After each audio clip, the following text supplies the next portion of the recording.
Mhm.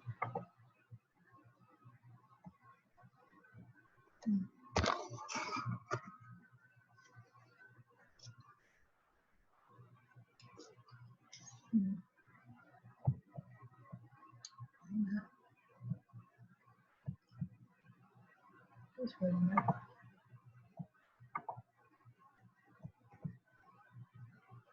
That's cool. I'm gonna test.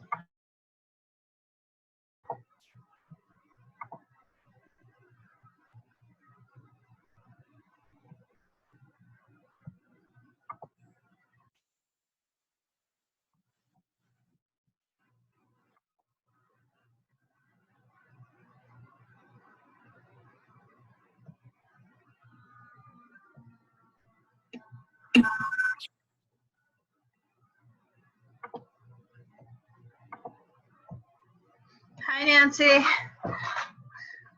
Oh, Hi, Laura. Can you hear me? yes. Great. Whoop, I just admitted somebody who disappeared on us, and I'm still eating my little sort of dinner, sort of snack.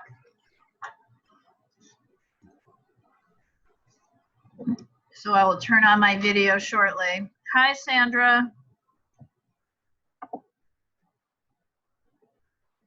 Everybody there?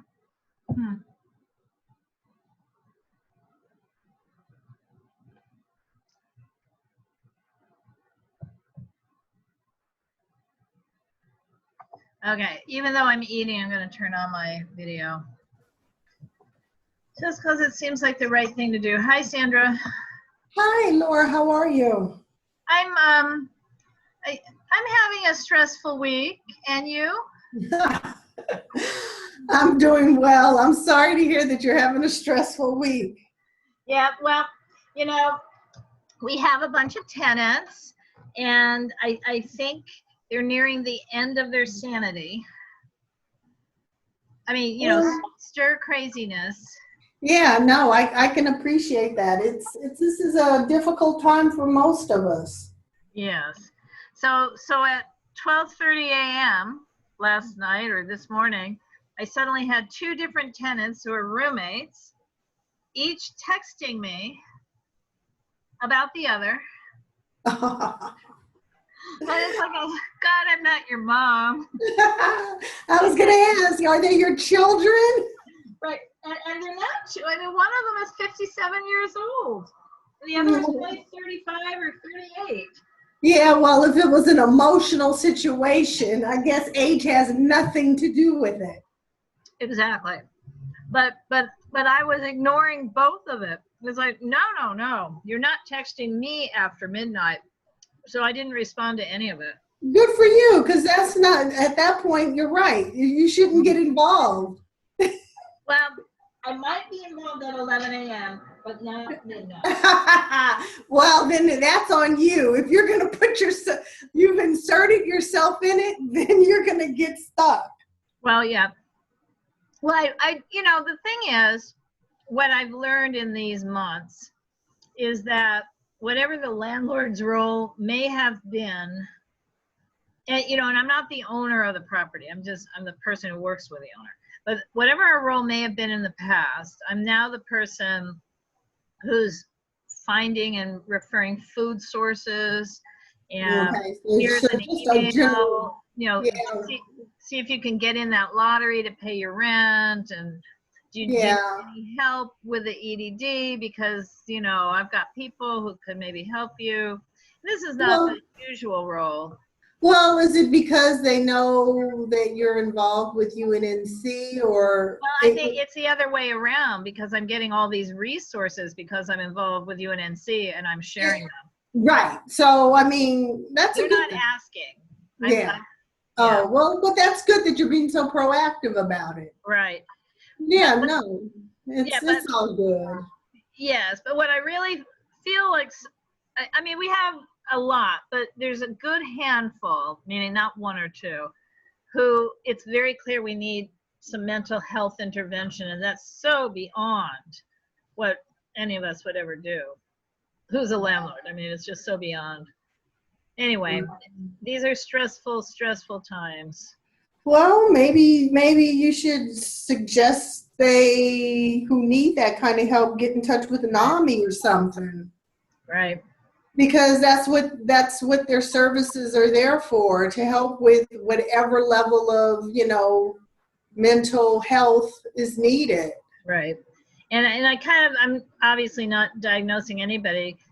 I mean, a COVID related whatever. I mean, in other words, I don't know that this is mental health or just emotional.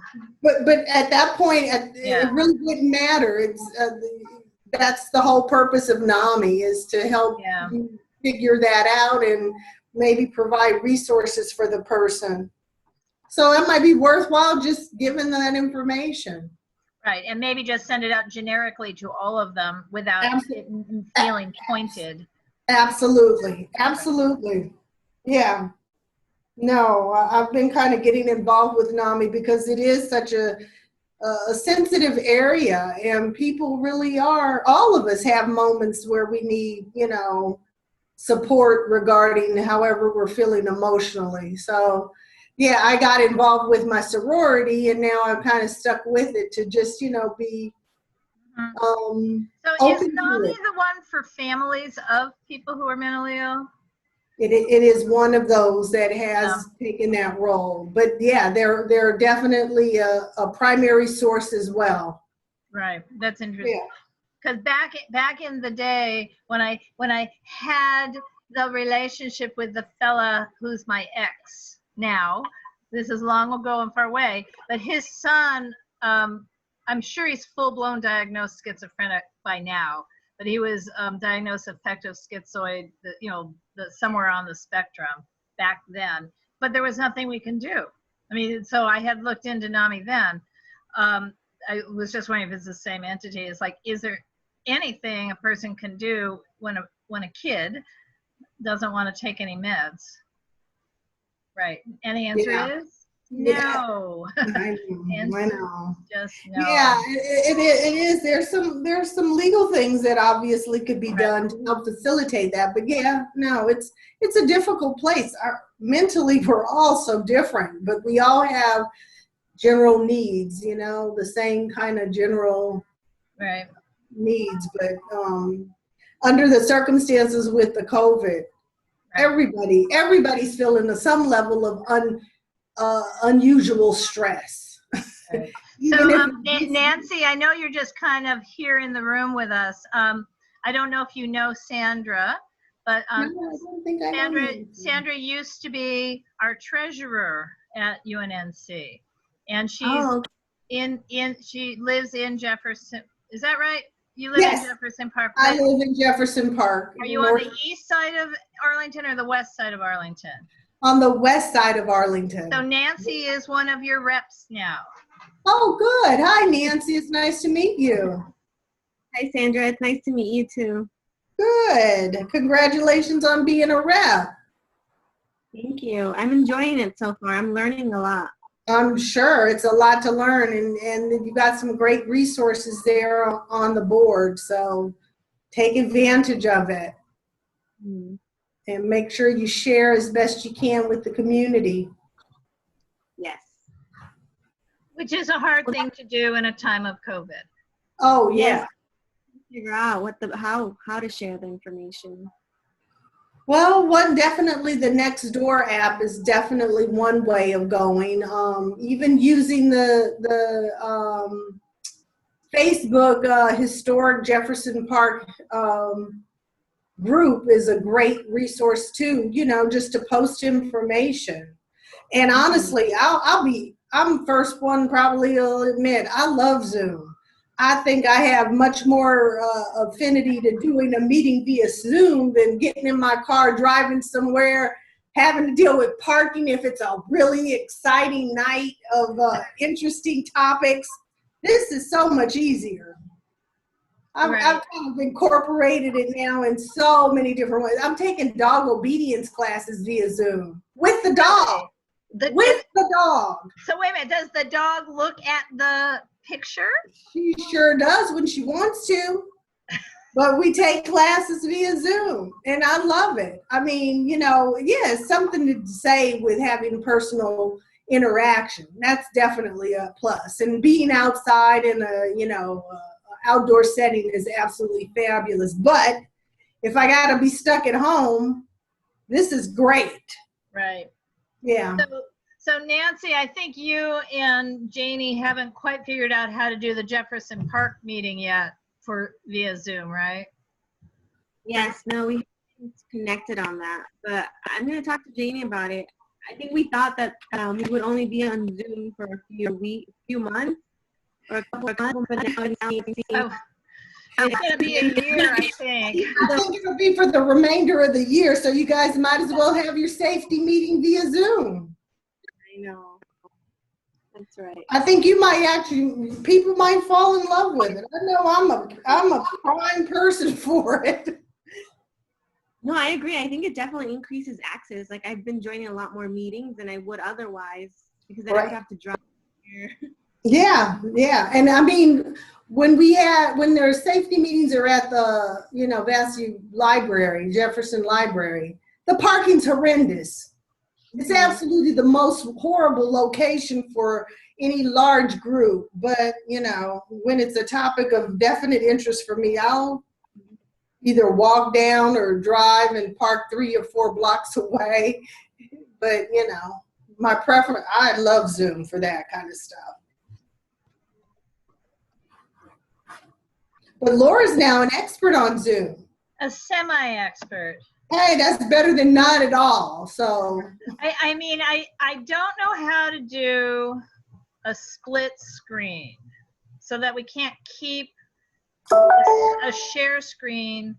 We can't keep somebody's presentation up and have a good gallery kind of discussion. So it'd be kind of nice if we could do that. And then nobody has convinced Zoom yet to add a time clock app, into the program. So all of these virtual governance things that we're doing, what we cannot do is show people, if they only are allowed to speak for 1 minute or 2 minutes, we can't show them their time elapsing. There's a way to do that as a share screen. I mean, there's something you could share screen, but that won't work if they're also doing a presentation. You can only share one screen. So there's been a lot of different entities, including City of LA, reaching out to Zoom to say, can't your software people come up with an app that people could add to their, as a setting where you could have a time clock, hourglass. Right. Just something. Because if you've gone to any of the city meetings, planning commission, anything like that, it just feels very rude when they're cutting people off after 1 minute without a warning. I mean, because you just don't know what your time is when you're phoning in. You're phoning in, so even that the time clock wouldn't work. But if you're at least able to see it on video, you can see your time ticking away, right, like you would in a real meeting. Got it. And then at governing board, I mean, at UNNC, it's the frustration of, we had another meeting 2 months ago, went to 11:33 p.m. And it's like, oh my God. And that's on me. I made an agenda that was too long, blah, blah, blah. So this last time, the agenda was half the size. It didn't help. We went to 11. I knew. I knew that was happening based on my. I was on that meeting, and I was like, "This is gonna go for several more hours." Right. You were there. Love you guys. Peace out. I'm gone. Right. Yeah. So exactly. Anyway, so it'd be really good if everybody saw that clock ticking, because anyway. But so I'm no expert on that, and I haven't even attempted to do a webinar. I'm only doing meetings. The webinar is a whole next other level. But well, doesn't UNNC have someone on the board that's technology, a tech guru? No. Oh. For some reason, I thought there were a couple of folks that were. Norman, but didn't he leave when you left? Oh, Norman left long before I left. Yeah, Norman. No, Right. I thought, I can't remember names right now, but I did. I thought there were a couple of people that were really I'm sure there are some tech-savvy. people. I'm sure there are. Well, maybe that's the new committee that you need to, ad hoc Right. committee. Well, the other reason I haven't really looked into doing a webinar is, I'm watching the clock too, is that I've attended other NC meetings that are using the webinar format. That's the one that the Department of Neighborhood Empowerment's recommending. Mhm. And the difference is that the board members become, quote, panelists, and everybody else is an attendee, and it's really us versus them, and it's not participatory for the way we like to run our meetings. So Jeff, I made you a co-host. I'm handing over the reins a second because my doorbell just rang. In the real world, so I have to walk off for a sec.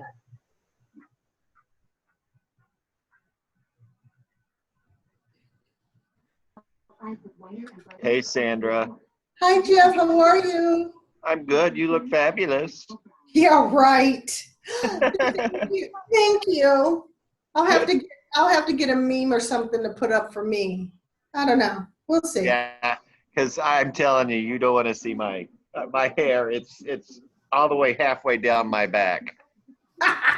Why? Why? Yeah, just take a pair of scissors and cut it. Oh, hell no. Or do like me. Look, this stuff is bundled. It's like really getting crazy. So I stuffed it back in here, and yeah. So any cruises lately? Look, I told you I had to cancel my one that we were going on in September. I know. And they're like, we can certainly postpone this until next. I said, look, no thanks. Don't postpone anything. Just give me my money back. Because I'm not sure when I'm going to. Just rubbing it in the fact that you had the ability to do it.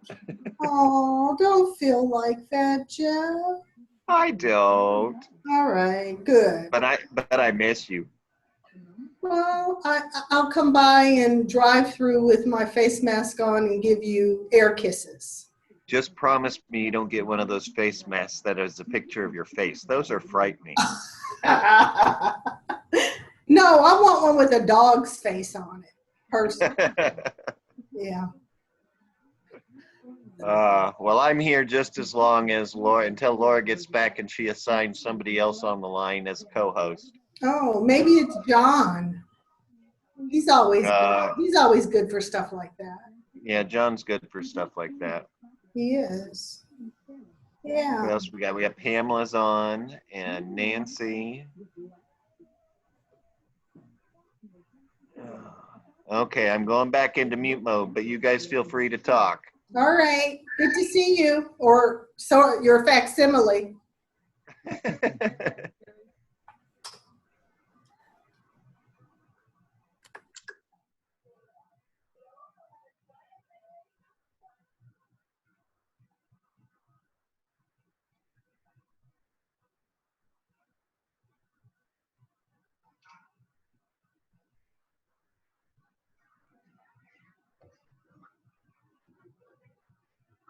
Hi.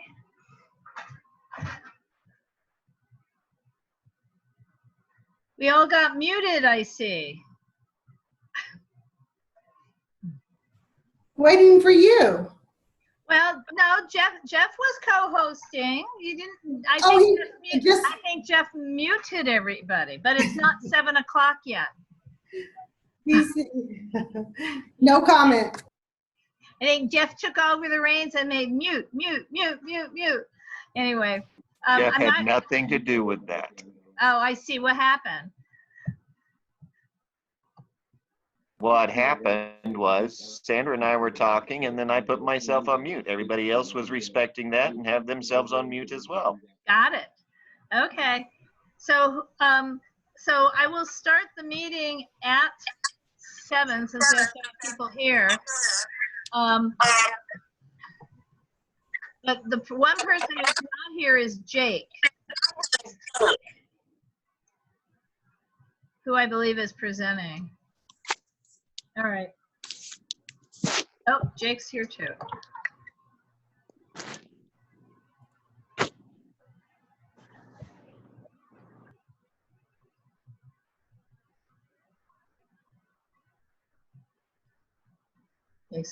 Jake is almost here.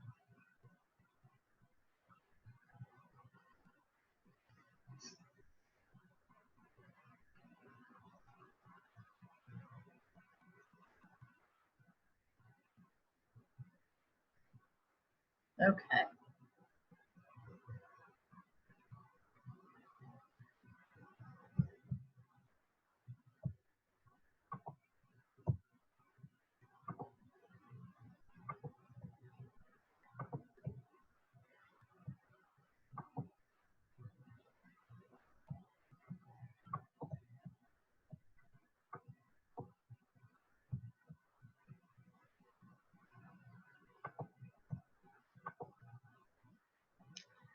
Okay, 1 minute to go.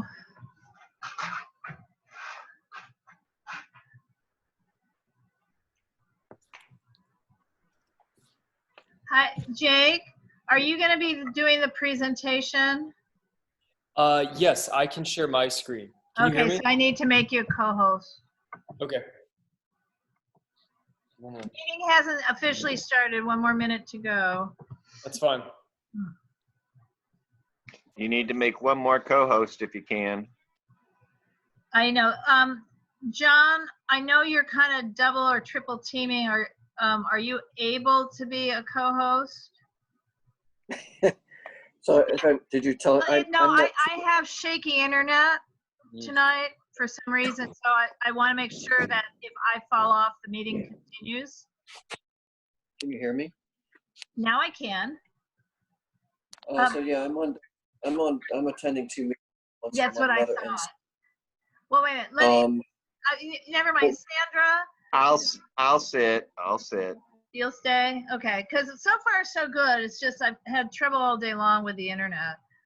So I don't want to by accident cancel the meeting midstream if my internet fails. So, you know, that's the only concern I have. Okay, it is officially 7 o'clock. So I want to welcome everybody and grab the agenda and share the screen. So, and share the real screen. So essentially, I want to welcome everybody to the meeting. Can you all see the agenda? And I guess I should first also say, what should I say? At the bottom of your screen, on the black Zoom screen, there's a thing called participants. If you click on that, you'll bring up the participants, but in addition to that, you should be able to see a little blue raised hand signal. And so if you wish to speak, because we've been kind of freewheeling up to now and then everybody muted when I walked away. But if you wish to speak, it would be raise your little blue hand in that window. So anyway, welcome to the Planning and Zoning Committee meeting of United Neighborhoods Neighborhood Council. I am the Planning and Land Use Chair. My name is Laura Myers, and I am on the board, and I live in Angeles Vista. And I love to do introductions after we approve the agenda, so flipping the agenda a little bit. Tonight's agenda basically is just a presentation of a proposed project. This is not a project that's yet in the hopper at planning, so it doesn't have a case number. So we're just going to have a presentation and a discussion of it. And there are also the ability, if you have any previous cases, or any old business to bring up afterwards, and or public comments afterwards. So the public comments would be for items not on the agenda, and if we're gonna, during the discussion of this item, everyone's going to be able to participate in it. I'm gonna stop the screen share so I can see the room again, and because that's one of the problems with screen sharing. So what I need is orally, because everybody's muted, you can unmute yourself. I need a motion to approve the agenda. A random person may do that. And I should explain that for UNNC, membership on our committees, we only appoint the chairs and or co-chairs, and otherwise anyone who's in attendance at a committee meeting is considered a member of the committee for the evening, so they can make motions, vote. Our motions, tonight we don't have motions, this is a presentation, but in general terms, when we make a motion, it is to make a recommendation to the governing board. So as a result, what our goal is to empower people to share their opinions and share their voices on issues of importance in our communities. So would somebody like to make a motion to approve the agenda? And that would mean raise your blue hand. Sandra? I move that we approve the agenda as presented. And is there a second? Rosie? Rosie, you have to unmute. I second. Thank you. Oh, good, your microphone's working. So, yay. So, because it's really hard to vote, so please just raise your blue hand. So it won't be to speak. Raise your blue hand to vote yes. All in favor, please raise the little blue hand, if you can.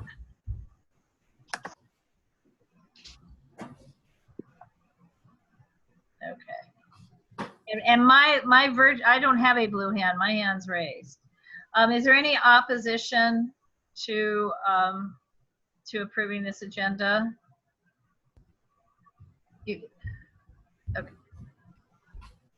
Okay, I'm sorry. You can unmute yourself and just say words out loud if you have opposition. Hearing nothing. This is our agenda. Okay, so in this virtual meeting, we're just asking, of course, that board members are required every 2 years to read and sign a code of conduct, but we're asking in a virtual world that everyone who participates in our virtual meetings essentially also not sign a code of conduct, clearly, but conduct ourselves with a great deal of reverence for everyone else. And so raise your hand if you'd like to speak.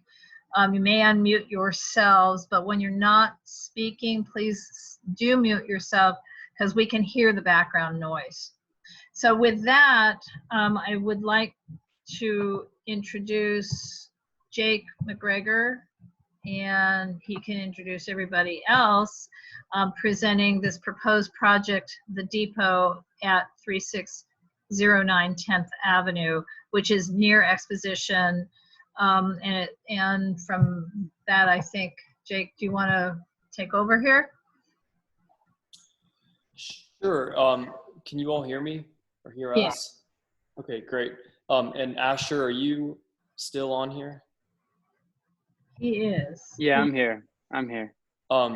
Do you want to go ahead and lead off with an introduction again for who Lozado is and this project, and maybe talk a little bit about dairy, which is one that this group is already familiar with? Yeah. So for those of you who are on, I don't know, last month's planning commission, you might recognize the name, but my name's Asher Lozado. My company, Lozado Company, is the developer of this project, as well as the Sweet Green headquarters, which is basically across the street on the west side of this property. It's actually a block over on 11th. And we've been very active in the area. We developed the property that's immediately adjacent to the east of the new rail line, which was taken by GOAT, which is an online sneaker platform. Very entrepreneurial, very innovative, creative company. They're there now on Exposition Place. And after that project, we kind of fell in love with the area, frankly. But we felt that the area just needed a little bit of love. And some of these buildings had been sitting vacant for a long time. So we typically try to rehab buildings. That's really the focus of our company, both for environmental reasons and creative reasons. But the site that we're going to be talking about tonight just wasn't possible. It's a parking lot, and the structures that are there are totally dilapidated. And it's, you know, as some of you may know, because you live around the area, it's just kind of a hub for weeds and trash, and it's been fenced for years because it was vacant. Most recently by Olson, and then before that by Unified Grocers. So we looked at the site and decided that we wanted to build this building that I think Jake and Bill will show you. And Jake and Bill have been project managers on this project for, well, really since the beginning. And Jake has a really good grasp on the true floor plans and design elements that you guys might be interested in. But if you have questions on anything else, or about me or about our company, I'm happy to answer any of those. Great, thank you. A quick question, Laura. I'm getting notifications to admit people in from the waiting room. I assume click admit if that happens. I'm paying attention. Okay. Oh, so that you're also getting, all co-hosts get the notifications, but I'm letting people in. Okay. So don't worry about it. I'm going to try to share. Okay. So this is a exterior rendering of the building. And I'm going to just flip to the site plan because I think this will make a lot more sense once we actually see it in 2D and in its context with the binding streets. So here, perfect. So this site plan shows multiple parcels, and the project that we are discussing and the rendering that we just saw a second ago is this blue dashed outline. And the entire site is comprised of this parcel 1, which is the current depot site that is fenced in, that has kind of weeds growing throughout that concrete parking lot, and then an L-shaped structure at this corner. And then towards the north of this parcel 1 is an existing residential home, and it has an amazing garden that someone takes great care of because it's always evolving every time we come by here. And then towards the south, there is a second parcel, and then a third parcel, and then further south, a fourth parcel. And what our plan is to combine all of these parcels into one parcel and build the depot project on predominantly parcel 1, 2, and 3, where we will take down the existing L-shaped depot structure, and we'll also take down the 2 warehouse structures on parcels 2 and 3, affording us the ability to build this building and credit the square footage that we are taking out for the square footage that we're putting into the new structure. And what I should have done when I first started talking was just orient everybody with where this is. West Exposition Boulevard is towards the south, and there is the MTA rail line a little further out of the street. And then 10th Avenue is plan south, and 36th Street towards the north. Further upwards, which is west, is the dairy project that's on 11th Avenue. And if there are any questions about where this is, I'm happy to answer. But the bottom line is we plan to preserve the building that's highlighted on the green parcel number 4. And I'm not sure if there's someone currently occupying that. Asher can speak to that. But then build this structure on the 3 parcels above. The total square footage of this building comes out to right around 73,000 square feet. And the way we came to that square footage is by making sure we are keeping the project small enough where we wouldn't be entering into a required site plan review. And by nature of keeping this project under the 50,000 square foot threshold, when we consider the square footage we're taking out, we are only subject to permit compliance, which is the same thing as the dairy phase 2 building that we discussed about a month ago.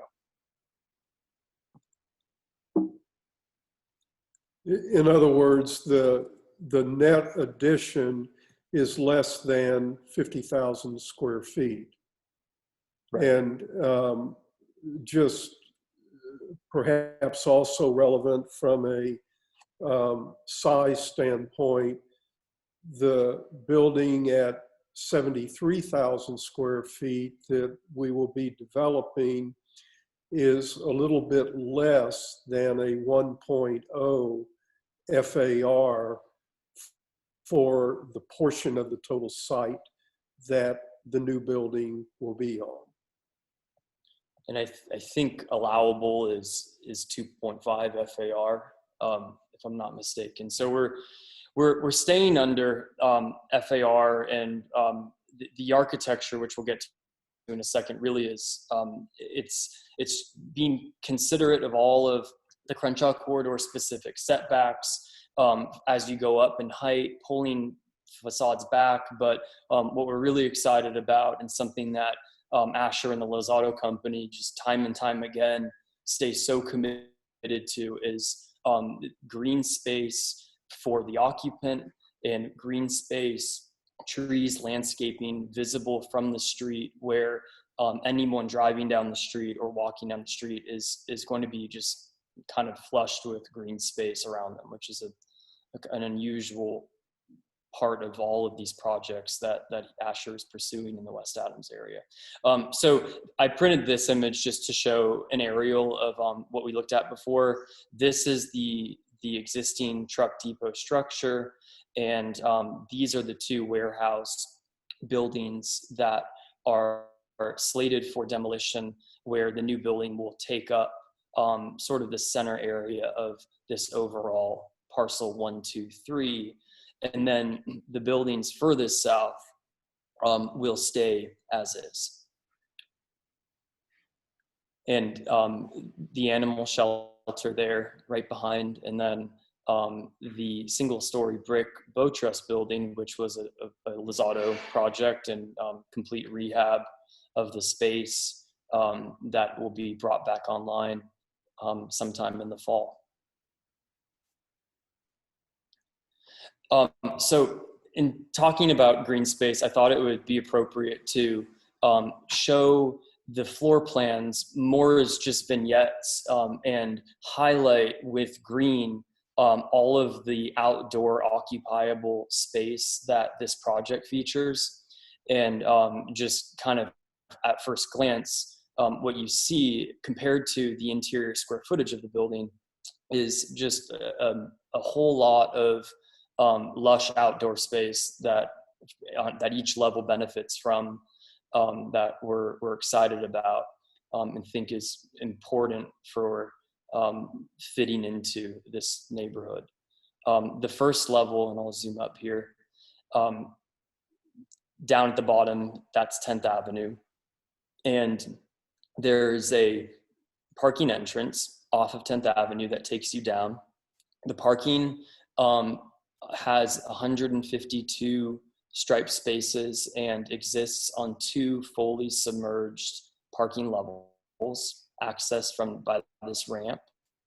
And then the first floor of the building has a generous cutout entrance where there is an artist at this point who Asher has a relationship with, who has proposed sculpture pieces throughout the project, but a main area of focus is this front entryway, both outdoor and inside the lobby.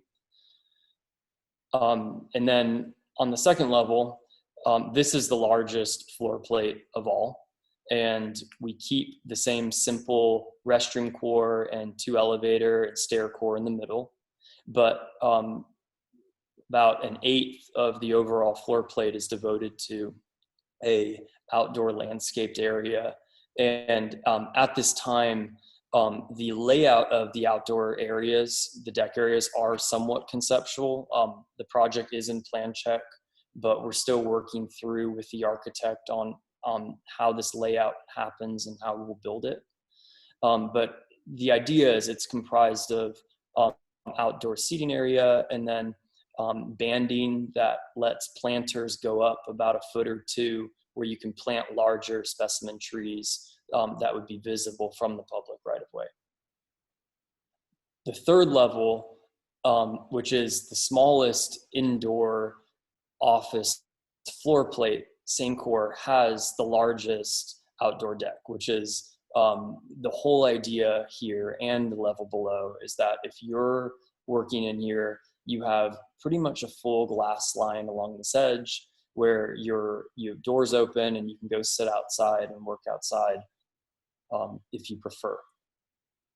And on both of these levels, though the landscaping has not been developed in detail, as Jake has said, an element of it will be a landscape edge on the east overlooking 10th Street to allow privacy from both directions, from the homes that are on the east side of 10th Street looking towards the building, and from the occupants of the building as they would be on these landscape terraces when they are looking to the east.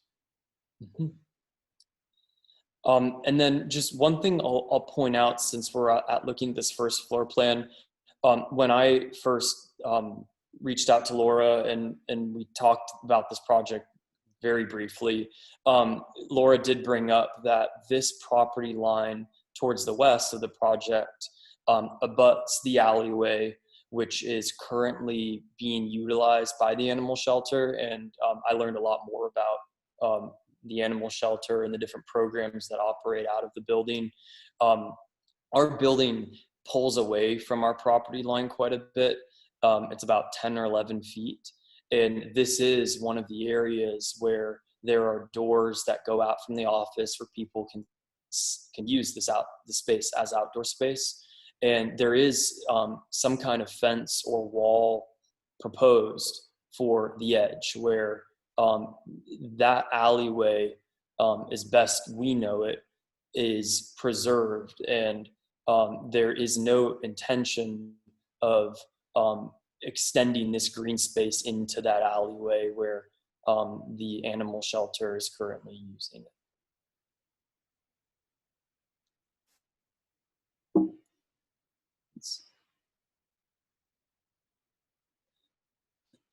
This is just a rendering, but this is an elevation rendering, small vignette of the front entrance. And this is the alcove at the ground level on 10th Avenue with the second level of office above, and then the third level where it's a parapet where you're looking at that large outdoor terrace. And you can see a little bit over here on the second floor of the outdoor terrace that goes further south on the second floor. But the architecture of this building is similar to the Dairy Phase 2 building, where we are vamping off of what the previous use of the property was. And in this case, it's industrial. And what we are trying to do is do an efficient building design, but pay close attention to the exterior cladding materials and large punch opening windows that follow a rhythm from the south to the north, where nothing at any time looks stagnant or bunched up, or too many openings or too little openings.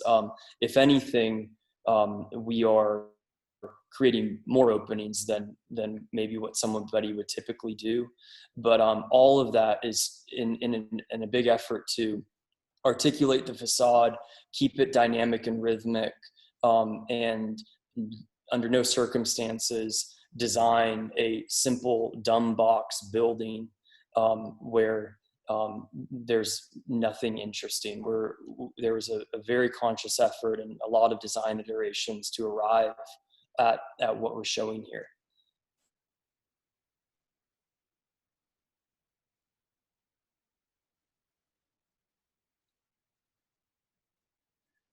So this is one of the first aerial renderings. And while that layout for the 3 deck spaces, and I'll call, well, it's really 2 that we're looking at here, the 3rd floor and the 2nd floor, but the bottom level wraps around the building. You can't really see that.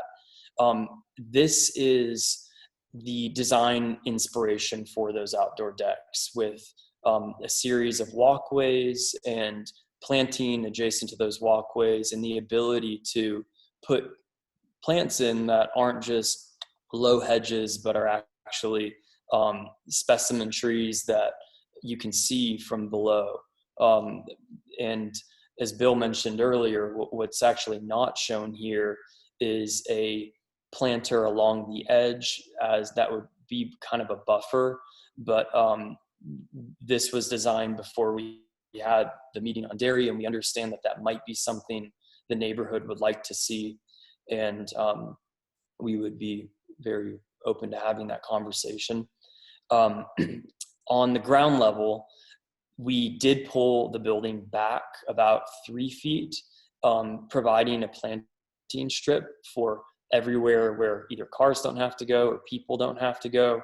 And the whole idea there is that we plant vines and they grow up the wall to that 1st floor height.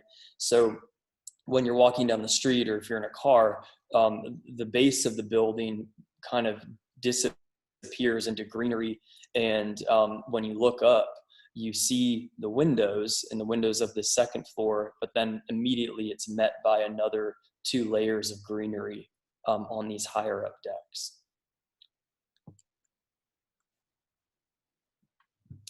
So this, I wanted to just show a typical floor plan. This is the 1st floor that we already took a look at, but I put the elevation up here just so you all can understand the sort of height to width proportion of the building, and then the rhythm of all of these openings as they go across. What's a little bit deceiving in this elevation is the varied depths that occur that are easily understood in the rendering. But in looking at this elevation, in reality, there are a lot of pushbacks and pull-ups where the entrance sinks back, but then this part comes forward, and then that terrace sinks back on the 2nd floor. And then once you get up to the 3rd floor, if you're standing at the ground level, it wouldn't even be possible to see the mass of the building that's further back. And all of this done in a careful exercise of just trying to relate this building to the scale of what's around it. So I'm not going to keep rambling on. I could talk about this project for a while, and I think I'd like to turn it over to Asher if you have anything further you'd like to say, or Bill, and then Laura, back to you and everyone here. Hey, well, first of all, I would just like to say thank you to the McGregors who've done an amazing job threading the needle on a project like this in this area, because it's not easy to imagine this kind of beautiful structure with what's there now. And this really did take a year, well, I should say six to 8 months of really thinking hard about how to build the most beautiful building we can build. And there were many meetings with our architect where, and I think Jake and Bill can attest, where the architect said, Asher, are you sure you want to do it that way? That's an expensive way to do it. And I said, yes, I want to do it this way because I care about how this looks for the community, how it feels. And we're long-term investors. So we're not a company that develops a project, then refinances and flips it and sells it to some big out-of-state institution. We hold projects for a long time. We invest in communities for a long time. And so we're building something that will last. And we hope that this will last just as long as all these houses in the area will last. And that we chose materials that can age well with time, not these cheap, like stucco buildings that we're seeing, these boxes that are going up all over the city that in 5 years will look like they're falling apart. We chose materials that will age like a fine wine. And I think that even at the beginning, when it's fresh and new and well painted and all that, it will still be very beautiful and will still fit nicely within the neighborhood. But I do care, and we're spending a lot on this project.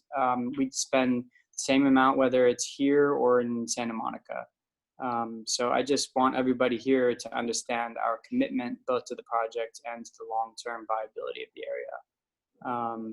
But I won't talk too much either. I'm sure that there will be questions and comments. So I'm happy to answer those.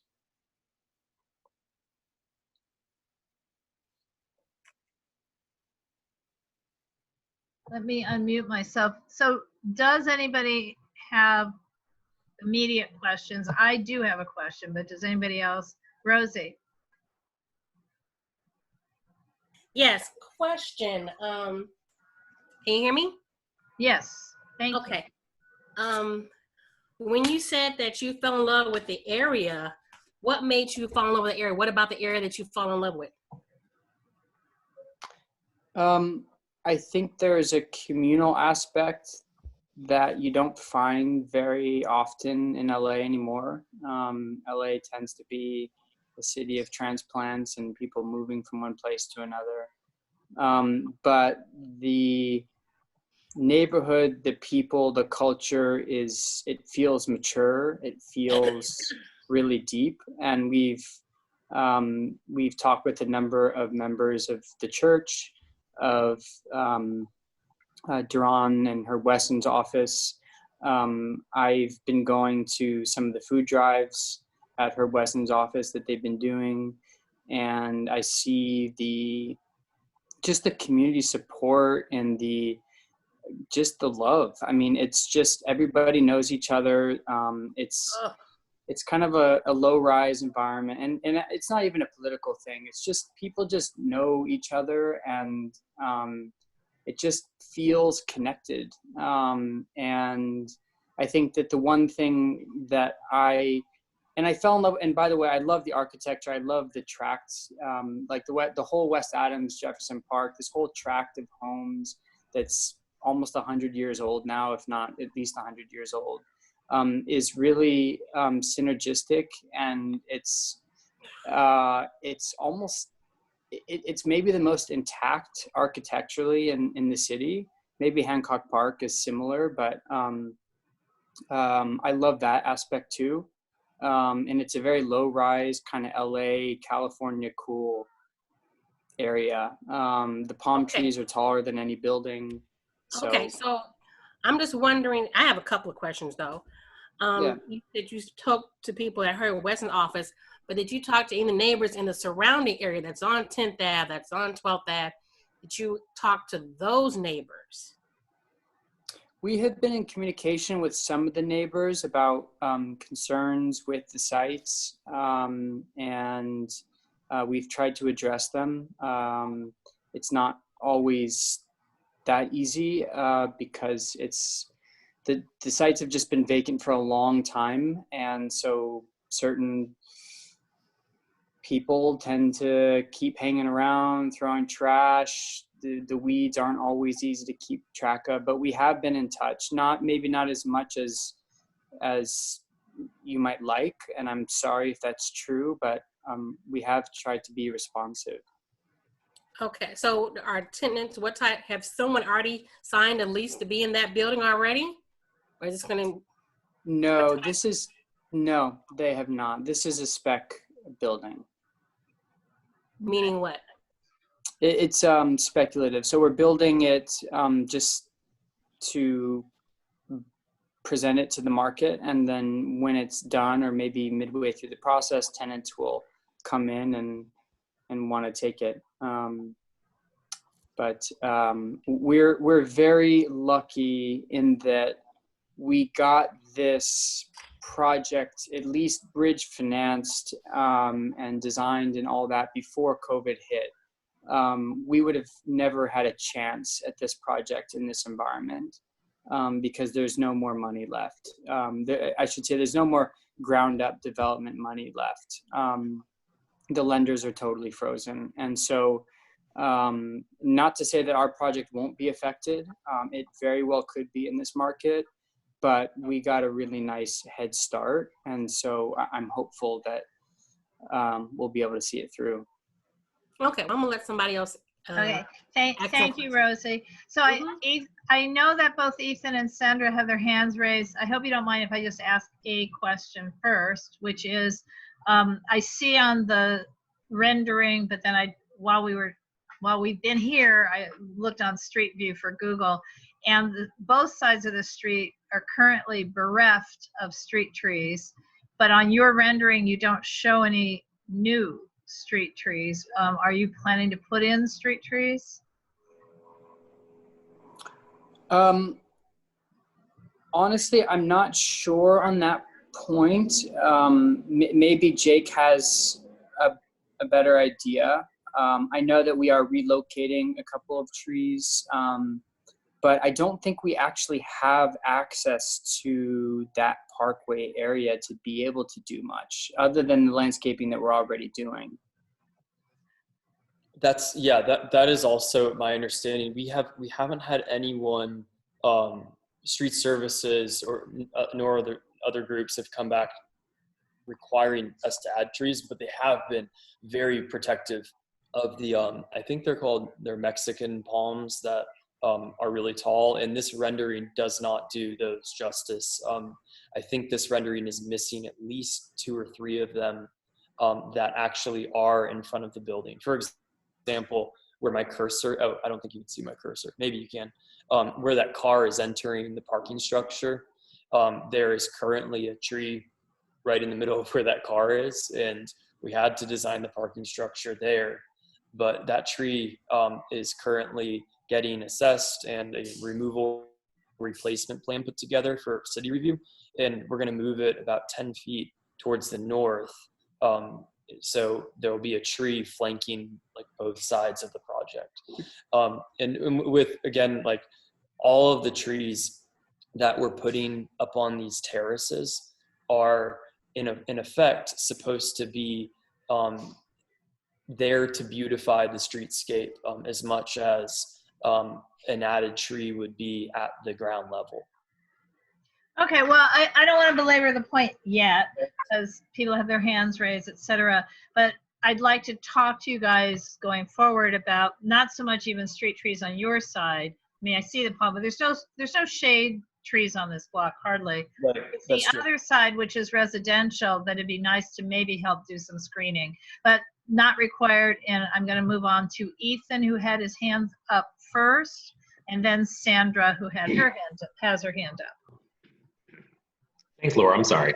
And my question was kind of along the ways of what Rosie asked and what you asked. I like the rendering. I like the way the building looks. But with the terraces, they do open up to the side of the street where it is residential. So what is the plan to inform the neighbors that there is going to be a terrace of office space in front of them, and what can be done to mitigate any type of sound or any type of impact to the neighbors that do live on the east side of 10th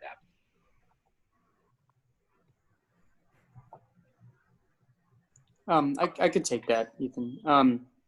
So I think we have to first start ex ante with what were our choices. One was to build a box straight up. And number two was to create some terraces like this. The code requires us, at least at the top level, to pull back from the property line. And so we felt that the best thing for everybody, our tenant, future tenant, and the community would be to create as much green space out of that as possible. The benefit to the community is that this is an office building, and so we're not going to have like parties, and it's not going to be like a restaurant or club or anything like that. It's going to be quiet, thoughtful workspace. But of course, we will have building rules and regulations that prevent the tenant from doing anything that would, be harmful to the neighbors. And then maybe if they want to do something once a year or whatever they want to do, they'd have to send notices and get everybody sign off. But we will, yeah. And that was kind of my question, Asher, because I understand that it's a building, so on the weekends it'll be dark. But we know with corporations, holiday time, summertime, Friday ice cream, Friday happy hours and things like that, although they might not think it is impacting, it could be impacting. And if you can, like you stated, have that in kind of the building lease. I'm not saying not to have those things, but just awareness. It's like almost your neighbor having a party, a note on the door goes a long way. Sometimes a gift card to Starbucks goes a long way versus not informing somebody. And it's, Friday holiday party going to 9 o'clock at night, and people are, can be upset about it. Yeah, and we will do that. And I appreciate the comment. It's a good one.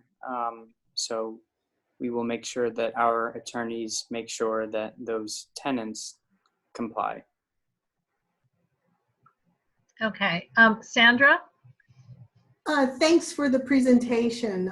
I'd like to understand, how are you going to handle the tenants? Is it the expectation that it'll be multiple tenants in the building, so different, like a WeWork sort of thing? Or is the expectation that some large corporate office is going to select this location and it will be one corporation being housed in this facility? Yeah, that's also a good question, because there's obviously in the market, there are those two options. We have typically leased to corporations. We typically build these very creative kind of headquarter campuses for companies. We have Red Bull's North American headquarters. We built the NPR headquarters, National Public Radio headquarters, Yahoo, Jack's Pacific. We have Sweet Green and Goat in the area. Very creative, thoughtful, great companies. And that's what we would hope would come in here. Obviously, this market is really difficult for everybody. And we are doing our best to build the most beautiful, creative, thoughtful building we can, so that despite the market, we will get a single tenant corporate tenant that will occupy the whole space. I can't guarantee that, but we're definitely not intending to lease to WeWork. That's, yeah. Okay. You are continuing to lease from us. All right. So in the time between the building being actually created, built, and it being actually housed, are you going to be facilitating some kind of security service to ensure that nothing is going on in that space while you're looking for tenants? Yeah, so the building is fully, and we did think about that. The building is going to be fully secured. So like where you see that car going in the garage, that will be gated. All the entrances and exit points will be gated, secured, and there will be cameras on the entrances to protect it while it is vacant. So yeah. And then my final question for now, how are you guys handling, or rather, is there any issue that we need to be aware of for 10th Avenue for a traffic position? It is generally just two lanes, basically, going and coming, the east and the south and the north. How's the street going to change, or will there be any changes to the actual street for traffic purposes? No changes to the street. We did a traffic study and there wasn't a substantial impact. Again, we're taking down a number of buildings that would have housed tenants or companies before to do this. And especially in the COVID environment, the density of these buildings is going to decrease. So where a year ago you might have tried to squeeze a person every 200 square feet, now will be something more like 300 to 400 square feet, which is a 50 to 100% decrease in density, which means less cars, less people every day. And, frankly, there will probably be a lot of work from home going forward. I mean, that might just be the standard period. And so you're not going to have all employees there all the time. So there isn't really a need to do much to the street. Okay, anybody else with a question? Okay, Jake, if you would take the screen down, I'm going to be a little OCD. Sure. Sorry, because I did just do a screenshot of what's the current streetscape, but I can't share unless you're Oh yeah, you want me to stop sharing? Yes, I'm sorry. Yeah. That's what I meant when I. That is what I meant. So what I'm taking a look at, this is, if everyone can see, that's the part at the lowest side would be where you're going to be building. So it's the opposite. I flipped the view. So 36th Street is on the left, Exposition's on the right, and you can see the houses that are on the east side of 10th Avenue. And you can see what I was talking about. The parkways don't really have a lot of trees. And then obviously on your side as well. So I'm just gonna kind of throw out there the idea that if maybe after this is constructed, we can get a tree planting going and just fill in that parkway with trees from tree people or whoever. Can your company, this is really Asher, not Jake, help to make sure they're watered and maintained? Because it does look like that block is bereft of trees, pretty much. And, we like to have our trees. A lot of the neighborhoods a lot of the little pockets in our larger neighborhood that you probably admire probably also have a lot more trees than this. So you don't have to answer. I'm just saying this is what I'm seeing when I virtually drive down the block, is that the other side could use some more trees. So on my screen, I'm only seeing me and Jake and Mr. No, that's just the view. But anyway, so you can see what I'm saying. It's just there's not so many trees. So I'm Laura, I am all about trees. It's very silly, I know, but I really am. Like we have tried to fit as much green space in these projects as we can. Right. And in fact, it's the city that has typically pushed back on Right. doing more or doing different. Like if I could, I would build a forest in this neighborhood. Correct. Well, what I'm really asking is if we do a community project of getting trees on the other side of the street in the empty parkways, can you commit to helping us maintain them? Because the hardest thing is not getting the trees planted, it's keeping them alive. I have to talk, I don't You don't even, have to answer tonight. Yeah, I will definitely look at that. I don't know what we're even allowed to do in Right. property that's not owned by us, and liability and all that, but I'm happy to work with you guys. All right.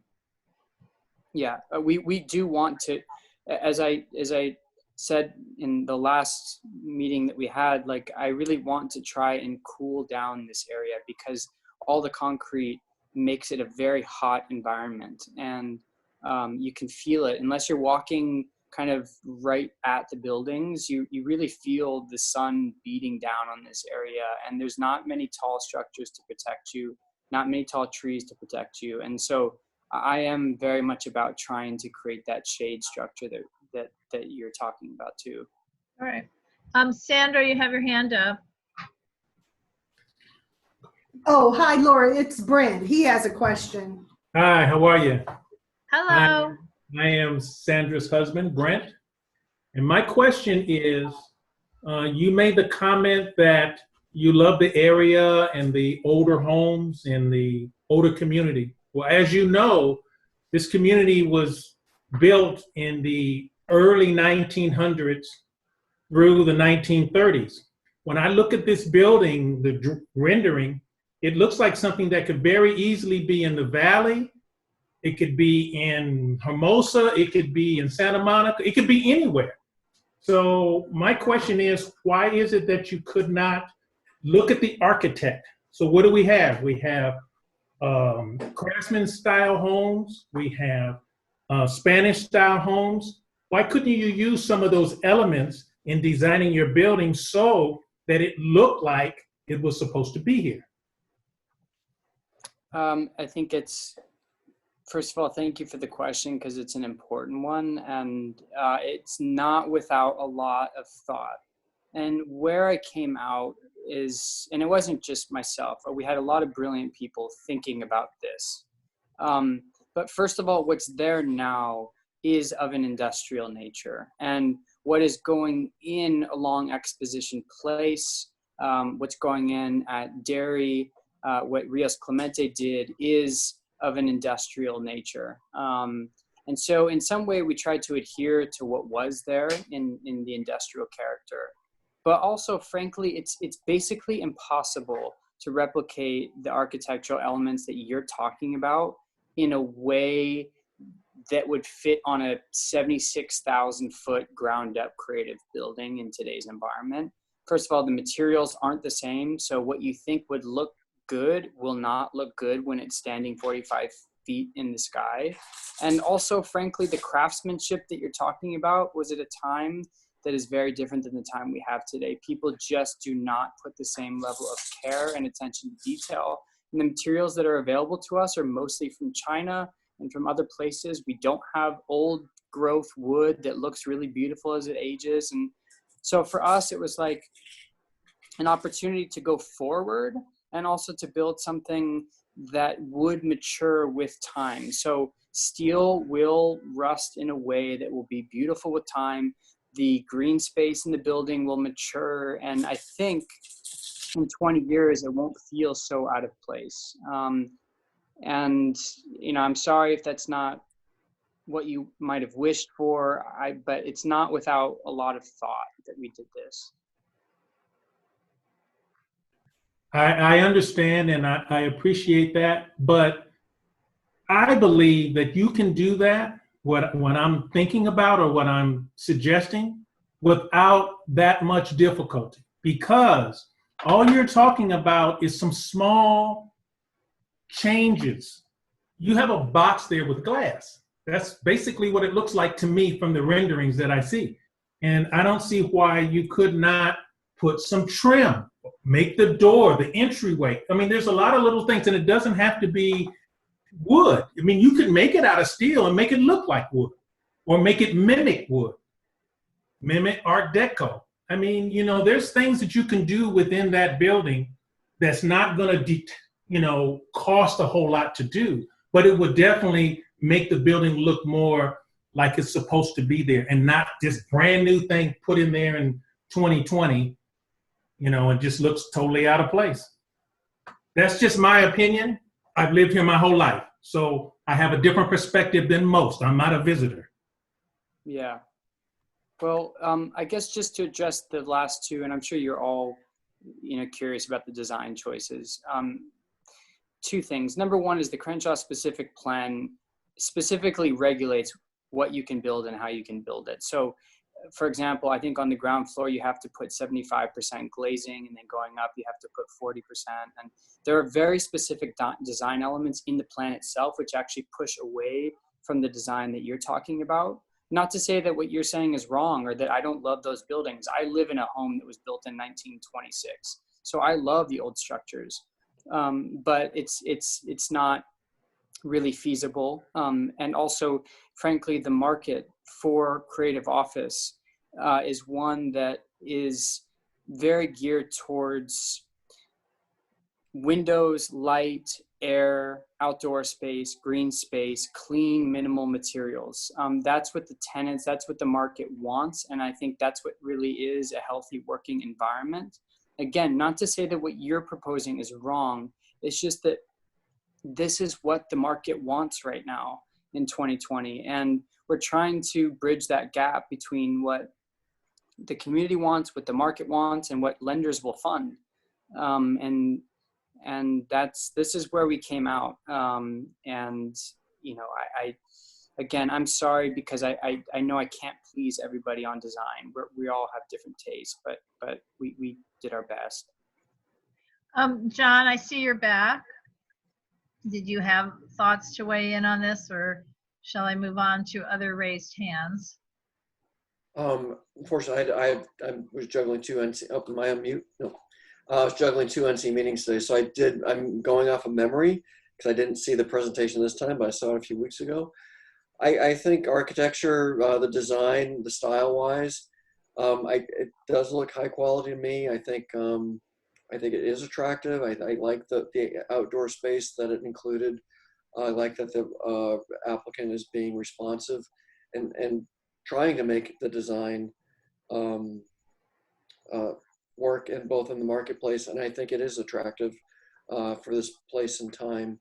So, but I agree with Asher's response. It's architecture is difficult design as far as pleasing everybody, and yeah. So I liked it. Okay, thanks, Rosie. Your hand. I saw your hand, and then I don't see you at all anymore. Are you still here? Yeah, I'm still here. I had accidentally. And is your hand still up? Yeah, I mean, we were talking before a lot of you came that it's so much easier to come to these meetings. I have so many more participants than when we were meeting in person. So you dropped to the bottom. Anyway, is your hand still up? Do you have something else? Just real quick, you know, I guess would rather people just say what it is about the project instead of kind of skip around it. You know, especially when people are asking questions, like Rios. So Rios didn't make a big difference to their building. The brick building is still there. They didn't change that building at all, except for the inside. I've been in the inside several times. Just when people ask you questions, I'd rather just say it. You know, we couldn't do this. This is how we wanted because of the market, because of this and this. And just say that up front, rather than us having to always pull out information from people for what's going on with the sites. Thank you. Okay. Okay. So are there any other questions or comments? Because this is, as I said, a presentation. We're not at the moment asked to take any action, nor do I know if we will be asked to take an action. It will depend if the planning department thinks there's actual entitlements beyond just a specific plan compliance, because this is area, I want to say it's area A or sub area A. Anyway, it's the part of the specific plan that doesn't have a board and doesn't have a sort of public interface with decision making. So it may be that UNNC doesn't weigh in at all because there may not be an entitlement to weigh in on. We'll find that out. Jake, what do you think? Is there going to be, have they told you there's going to be an entitlement? We've had preliminary meetings with Kyle and Sergio, and it's our understanding that this project is pursuant to just permit compliance review, and there is no entitlement that we are seeking. But that's my guess too. Yeah, but just like Derry, we wanted to obviously introduce it to you all and not let it come as a surprise. Okay. All right. Any other? I don't see any other hands. Anybody else see any other hands? Okay. Then I want to say thank you. It's been the nice 1 hour that I was hoping it would be, and not going to 11 p.m. And yay. And we do have nominally 2 other items on the agenda. One would be follow up to previous cases, old business, and ENS. So in other words, if anybody saw anything on the citywide notification of cases. And then there'd be just general public comments. So does anybody have any follow-up on our previous cases? Oh, you've been approved. Follow up on the previous case that we looked at, the dairy, we received your approval in the mail. Is that what you were going to tell me? Well, that was a really nice piece of mail to open, and we thank everyone for your great support. Right, and this seemingly is the only case they've moved on timely at all at the planning department. So congratulations. And so I hope it means that your contractual agreement with the occupant, the tenant, is thus moving forward. Not that we vote on that, but I understood that there was a timing issue.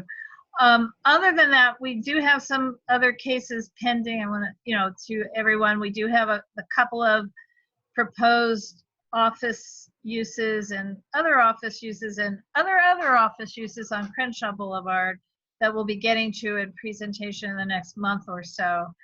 And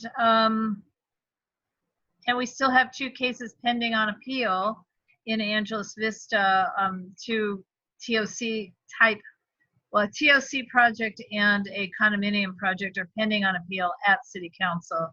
City Council is on hiatus, and so I don't know when those will happen. Anybody else have any follow-up to anything? Public we're gonna leave. Thank you all very much. Yes, thank you very much. Good evening. Thanks. Bye. I think pretty soon we're all going to leave. Are there any public comments on any topic that was not on this agenda? Okay. Well, hearing none, I think we can simply adjourn the meeting. What do you guys think? Yes? Dead silence. Okay, I'm going to say goodbye. This is the hard part about Zoom. How does one adjourn a meeting? Anyway, goodbye. Goodbye. Thank you, everybody. Bye. Thank you for your time. Thank you.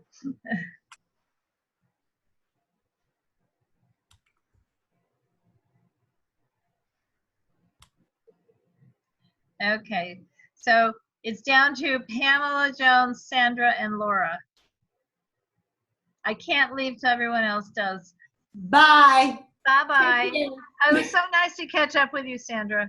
It was good to hear you too, Laura. Take care and good luck with everything. Thank you so much. All right. Bye-bye. And hi and goodbye to Pamela too. All right, I'm going to leave the meeting now.